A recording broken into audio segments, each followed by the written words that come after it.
किसान भाइयों नमस्कार। दोस्तों, सोयाबीन की खेती में अक्सर 3 गलतियां जो कि हमारे किसान भाई करते हैं। जो हम उत्पादन लेना चाहते हैं या फिर जो उत्पादन हम सोचते हैं कि हमारी सोयाबीन की फसल से लगभग 10 कुंटल उत्पादन होना चाहिए या फिर 12 कुंटल उत्पादन होना चाहिए, एक्चुअल में वो उत्पादन हमको नहीं मिलता। तो हम गलती कहाँ पे करते हैं और कैसे हम उत्पादन बढ़ा सकते हैं? देखिए दोस्तों, जितनी भी वैरायटी है उनका जितना भी एवरेज उत्पादन है, मतलब आप जो भी वैरायटी लगा रहे हो, यदि उस वैरायटी का एवरेज उत्पादन 7 से 10 कुंटल के बीच है और यदि वो उत्पादन हमको नहीं मिलता है तो हम गलतियाँ कहाँ पे कर रहे हैं? अक्सर 2-3 गलतियाँ हमारे किसान भाई करते हैं जिस वजह से हमको जो उत्पादन मिलना चाहिए वो उत्पादन हमको नहीं मिलता। तो वो गलतियाँ कौन कौन सी हैं और क्या क्या हमको करना चाहिए सोयाबीन की फसल में उत्पादन बढ़ाने के लिए, क्या हमको नहीं करना चाहिए, कौन कौन सी गलती हम नहीं करना चाहिए, सारी जानकारी A to Z जानकारी आज की वीडियो में हम जानने वाले हैं। लेकिन दोस्तों, निवेदन एक छोटा सा इतना है कि यदि आप चैनल पे पहली बार आए हो और अभी तक चैनल को यदि सब्सक्राइब नहीं किया है तो नीचे आपको लाल अक्षर में सब्सक्राइब बटन दिख रहा होगा, दबा दीजिए। साइड में आपको बेल आइकन भी दिख रहा होगा, वो भी दबा लें ताकि सोयाबीन से रिलेटेड जानकारी आपको समय समय पे मिल सके। तो चलिए दोस्तों, बिना समय गवाए वीडियो स्टार्ट करते हैं। देखिए दोस्तों, सबसे पहली बात, खेत की तैयारी हमको कैसे करनी है। आपने गर्मी में कुछ लगाया हो या नहीं लगाया हो, खरीफ से पहले आप खेत की तैयारी कर लीजिए। अब खेत की तैयारी में हमको क्या करना है, सबसे पहले तो दोस्तों आप गर्मी में गहरी जुताई करते हो, इसके बाद मिट्टी को भुरभुरा करना। अब ये मिट्टी को भुरभुरा करना क्यों ज़रूरी है? ताकि जो हम सोयाबीन की फसल लगा रहे हैं उसका अंकुरण सही हो सके। आपने देखा होगा मिट्टी के बड़े बड़े ढिंगले रह जाते हैं, उनके नीचे यदि सोयाबीन का बीज जाता है तो वहाँ पे अंकुरण हमारा जो है कम हो जाता है, मतलब सोयाबीन पूर्ण तरीके से अंकुरित नहीं हो पाता। और यदि उसी जगह पे यदि मिट्टी बारीक है, भुरभुरी है, तो आप बीज कैसा ही डाल दो वो अंकुरित हो जाएगा। तो इसलिए मिट्टी का भुरभुरा या मिट्टी का बारीक होना ज़रूरी है। इसके लिए आप रोटावेटर का यूज़ कर सकते हो, पाटा चलाकर भी मिट्टी को भुरभुरा कर सकते हो। ये तो होगा मिट्टी को भुरभुरा करना। दूसरी बात, बीज को उपचारित करना। देखिए दोस्तों, ये बीज उपचार का क्यों बोलता हूँ, ताकि जो हमारी सोयाबीन की फसल में फफूंद जनित जो रोग लगते हैं, अधिकतर फफूंद जनित जितने भी रोग हैं वो बीज से ही लगते हैं। और उसी जगह पे यदि आप बीज उपचारित करके लगा रहे हो तो वहाँ पे जितने भी फफूंद जनित रोग हैं वो नहीं लगेंगे। तो बीज को उपचारित करके ज़रूर लगाएं। इसके अलावा हमारे काफ़ी किसान भाइयों का मानना है कि भाई संगन यदि हम बुवाई करते हैं, मतलब ज़्यादा बीज दर रखते हैं, तो वहाँ पे उत्पादन हमारा अच्छा होता है, जो कि आपकी सबसे बड़ी गलती है। देखिए दोस्तों, यदि आप सोयाबीन सही डिस्टेंस में लगाते हो और जितनी बीज दर रखनी चाहिए उतनी बीज दर रखते हो तो वहाँ पे उत्पादन आपका बढ़ सकता है। और यदि आप सोचते हो कि हम बीज दर ज़्यादा रखें, जहाँ पे 30 किलोग्राम बीज दर रखनी चाहिए वहाँ पे 45-50 किलोग्राम यदि आप बीज दर रख रहे हैं तो वहाँ पे आपका जो है उत्पादन गिर जाएगा।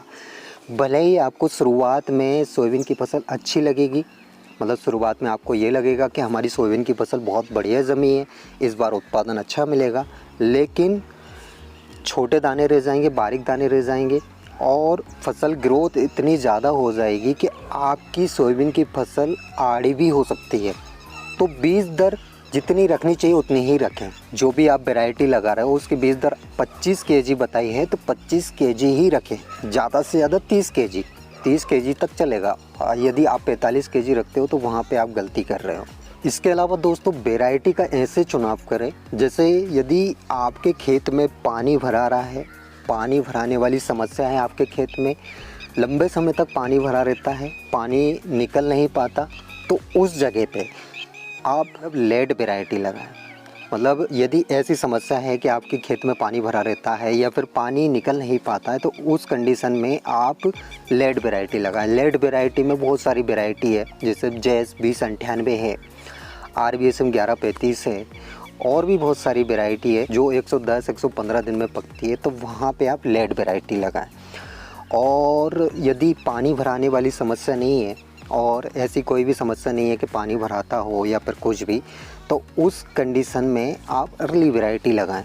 वैरायटी का चुनाव आप अपने खेत के हिसाब से करें, ना कि उत्पादन। ये मतलब आप कोई भी वीडियो देखकर वैरायटी लगा रहे हो तो वो आप गलती कर रहे हो।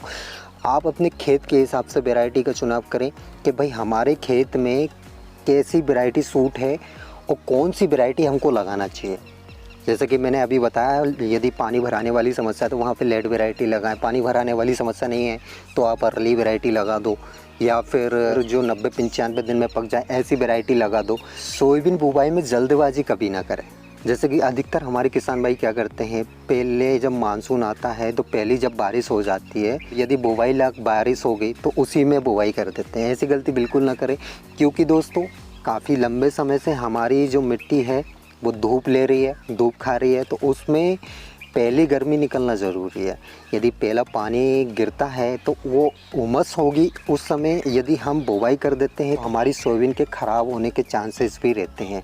तो पहली गलती ये ना करें कि जल्दीबाजी में आप बुवाई कर दो, तो वहाँ पे भी आप एक बहुत बड़ी गलती कर रहे हो।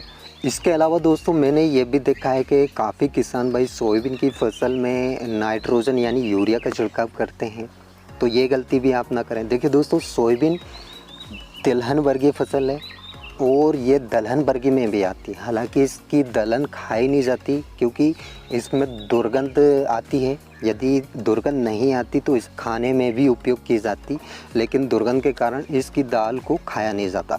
तो सोयाबीन की फसल जो है दलहन और तिलहन दोनों वर्ग में आती है।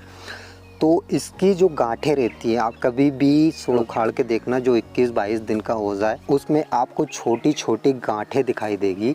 तो ये गांठें क्या करती है, खुद ही नाइट्रिफिकेशन का कार्य करती है। तो सोयाबीन की फसल में नाइट्रोजन की ज़रूरत नहीं होती, हालांकि फास्फोरस पोटास की ज़रूरत होती है, नाइट्रोजन की ज़रूरत नहीं होती। तो काफ़ी किसान भाई यूरिया का छिड़काव करते हैं। अब इसका मतलब क्या है दोस्तों, यूरिया का छिड़काव हम कर रहे हैं तो वहाँ पे हमारी जो सोयाबीन की फसल है वो ग्रोथ ज़्यादा ले लेगी, और ग्रोथ ज़्यादा ले लेगी तो वहाँ पे हमारे सोयाबीन में आड़े गिरने की संभावना बढ़ जाती है। और यदि सोयाबीन की फसल आड़ी गिर जाती है तो वहाँ पे जो हमारा सोयाबीन का दाना है वो छोटा रह जाएगा, और छोटा रह गया तो उत्पादन तो कम होना ही होना है। तो ये चीज़ भी आप ध्यान रखें, सोयाबीन की फसल में नाइट्रोजन बिल्कुल ना डालें। मतलब बहुत कम यूज़ की जाती है, उस कंडीशन में यूज़ की जाती है जब सोयाबीन की ग्रोथ नहीं हो रही हो, उस कंडीशन में सोयाबीन की फसल में नाइट्रोजन का छिड़काव किया जाता है। दोस्तों, सोयाबीन की बुवाई का जो सही समय है वो 15 जून से 15 जुलाई के बीच है। इस बीच में ही आपको सोयाबीन की बुवाई करना है। तो ये कुछ बिंदु है दोस्तों, जिनको यदि आप फॉलो करते हो तो आप बहुत बढ़िया उत्पादन सोयाबीन की फसल से ले सकते हो। तो आई होप दोस्तों मेरे द्वारा दी गई जानकारी आपको समझ आई होगी, वीडियो भी पसंद आई होगी। वीडियो अगर अच्छी लगी हो तो एक लाइक, और ऐसे ही सोयाबीन से रिलेटेड जानकारी से जुड़े रहने के लिए यदि आपने अभी तक चैनल को सब्सक्राइब नहीं किया है तो नीचे आपको लाल अक्षरों में सब्सक्राइब बटन दिख रहा होगा, दबा दीजिए। साइड में बेल आइकन भी दिख रहा होगा, वो भी प्रेस कर लें। तो मिलते हैं दोस्तों नेक्स्ट वीडियो में नेक्स्ट टॉपिक के साथ। तब तक के लिए tata, bye bye, take care, धन्यवाद दोस्तों।